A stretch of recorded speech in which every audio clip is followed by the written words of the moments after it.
മറ്റുള്ള സ്ഥലങ്ങളിലെ കുട്ടികളൊക്കെ രാത്രി 12 മണിക്കൊക്കെ, അതും ഈ റമദാൻ മാസത്തിലാണിത്. നോളജ് സിറ്റി, അതുപോലെ ലിസ കോളേജ്, അതുപോലത്തെ കോളേജുകളിലെ കുട്ടികളാണ് ഇവിടെ ചുരത്തിലാണെങ്കിലും പിന്നെ മറ്റു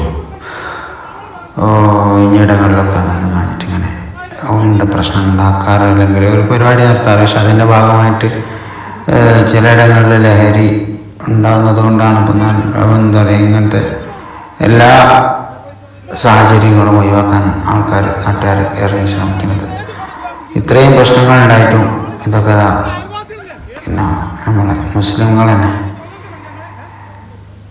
ജലീൽ പറഞ്ഞത് ഒരു കണക്കിന് ശരിയാണ്. കാരണം ഇതൊക്കെ നോളജ് സിറ്റിയിൽ പഠിക്കുന്ന കുട്ടികളാണെന്ന് തോന്നുന്നത്.